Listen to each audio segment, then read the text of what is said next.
ഞങ്ങളുടെ കുടുംബത്തിൽ എൻ്റെ ഭാര്യയുടെ അനുജത്തിമാരെ കെട്ടിയ ഭർത്താക്കന്മാർക്കും ഞങ്ങൾക്കെല്ലാവർക്കും ഒരു വലിയ വിഷമമുണ്ടായി. സിഹ്ർ കൊണ്ട് സഹിക്കാൻ കഴിയാത്തൊരവസ്ഥ വന്നു ഒരിക്കൽ. അപ്പോൾ സയ്യിദ് സിറാജുദ്ദീൻ തങ്ങളുടെ പേരിൽ ദിക്ർ വെച്ചു. അപ്പോൾ അകത്തുണ്ടായിരുന്ന ഒരു സ്ത്രീ ബോധം കെട്ടുപോവുകയും അങ്ങനെ ആ സ്ത്രീയുടെ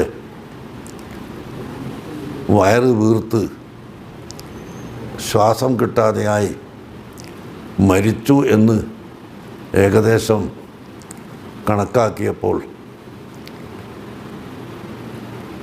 EK മുഹമ്മദ് ദാരിമി നവർ അള്ളാഹു മർക്കദഹു അദ്ദേഹം ഉണ്ടായിരുന്നു അവിടെ. എൻ്റെ ഭാര്യൻ്റെ അനുജത്തിന് കെട്ടിയ ആളാണ് അദ്ദേഹം. അന്നേരക്ക് അദ്ദേഹം ഉണ്ടായിരുന്നു അവിടെ. മൂപ്പര് പറഞ്ഞ് ഇനി അയിലക്കാട് കൊണ്ടുപോകല്ല നിവൃത്തിയില്ല. അയിലക്കാട്ട് കൊണ്ടുപോകാൻ വേണ്ടി ഒരു കാറെടുത്ത് അതിൽ കയറ്റി താമരശ്ശേരി എത്തുമ്പോൾക്ക് കാറിൻ്റെ 3 ടയറും പൊട്ടിപ്പോയി. അവിടുന്ന് വേറെ കാറെടുത്ത് കോഴിക്കോട്ടെത്തുമ്പോൾ അതിൻ്റെ ടയറും പൊട്ടിപ്പോയി. 3ാമത്തെ ഒരു കാറെടുത്ത് എങ്ങനെയോ അവിടെ എത്തുന്നു. എടപ്പാൾ അങ്ങാടിയിലെത്തിയപ്പോൾ ഒരു 100 നായകളുണ്ട് അവിടെ, പോകാൻ സമ്മതിക്കാതെ. എങ്ങനെയോ അതിനെ തട്ടിച്ച് അങ്ങോട്ട് പോയി. അപ്പോൾ ഈ പെണ്ണ് ഹയാത്തായി, മരിച്ചു എന്ന് പറഞ്ഞു.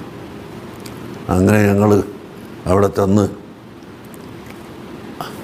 പെണ്ണിനെ മക്ബറയിലിട്ടിട്ട് അടച്ച് ഞങ്ങൾ പുറത്ത് കാത്തുനിന്ന്. സുബ്ഹാന ജല്ല ജലാലുഹു. ഒരു 3 മണിക്കൂർ കഴിഞ്ഞപ്പോൾ വാതിലിനെ മുട്ടി വിളിക്കുന്നു. അപ്പോൾ നോക്കുമ്പോൾ ഇവിടെ ഒന്നായിട്ട് കീറിയിട്ട് ഓപ്പറേഷൻ ചെയ്തിട്ടുണ്ട്. അത് എൻ്റെ അനുഭവം, വേറെ ആരും കേട്ട് പറഞ്ഞതൊന്നുമല്ല. ഓപ്പറേഷൻ ചെയ്ത് സുഖമാക്കി. അപ്പം അങ്ങോട്ട് പോയ കാറ് എല്ലാം വിട്ടതാണ്. അവിടെ നിങ്ങൾ വേറൊരു കാറ് പിടിച്ച് ആ കാറ് കിട്ടുന്നിടത്തൊക്കെ വരെ നടന്ന് സുഖമായിട്ട് പെണ്ണു.